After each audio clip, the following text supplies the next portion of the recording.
everyone, Jolie here. Today I wanted to share with you something that may be quite familiar to a lot of crafters out there, and it's the problem that many of us deal with, and that's storage. I know there's a lot of storage solutions that are specific for stamps, and they sell them in craft stores and online. However, I feel that for my personal space, this is a great solution, and it's what's working for me right now. I have two different types of systems depending on the size of the stamp. Overall, I think it's what looks great on my shelves, and I'll show you that towards the end of the video. I'll have a picture posted in. And also this system is what functions beautifully for my craft room as well. So I'll flip through here and give you a breakdown of what I have.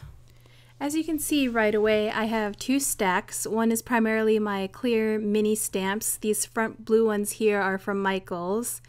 And on the other side, I have primarily my rubber cling stamps.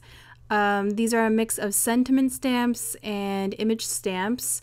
I was lucky enough to even fit in this Prima set right here. I left it in its own packaging and love that I can flip it over and see both sides quite easily. To hold the entire stack together, I used a 1-inch binder clip. That way it's simple for me to pull out any one stamp set to work with. Sometimes I'll even add the stencils or die cuts on the back of the bags. And then once I'm done with it, I can just put it right back in, close the clasp, and everything stays together nice and tidy. On the upper left-hand side of each bag, I have the manufacturer name and the stamp set's name. Inside each bag, I used a piece of good quality 80-pound white cardstock. To fit, I cut my inserts at 3 3/4 inches. I'll save this piece for another insert later.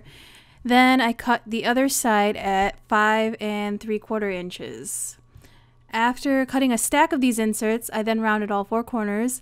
I think this helps to prevent the paper from poking through the bag, and it just looks nice and crisp.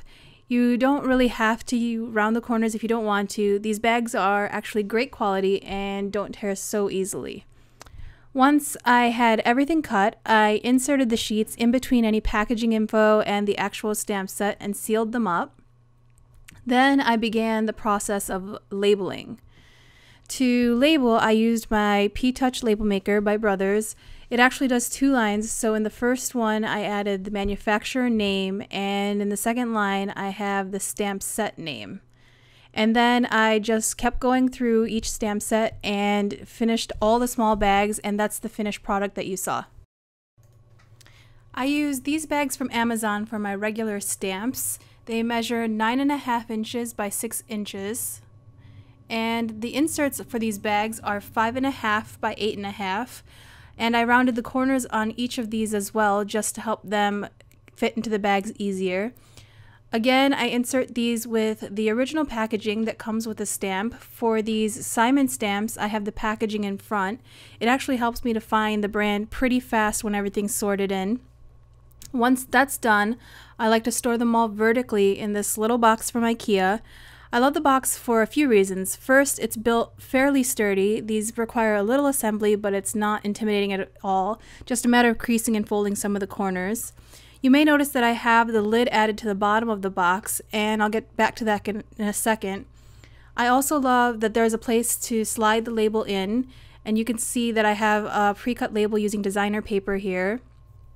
It's amazing how perfect these bags work with the box. This holds them beautifully and makes it very easy to flip through and find what I'm looking for. I can find any set pretty fast. I can just pull it out, look at either side, and sort through. And once I'm done with the project, it's easy to find the manufacturer as well. Here I'm going to find Simon, and there they are, and I can just slip this other set right in, and it all fits right back into my system. And here's a side view of the box. It's got a nice clean look to it, and there's a lid here just to keep the box extra sturdy, and it actually kind of looks aesthetically nice as well. So that's how I store my large stamps, and again, here's a look at my smaller stamps. Everything is individually sorted and in its place, super easy to do and really inexpensive.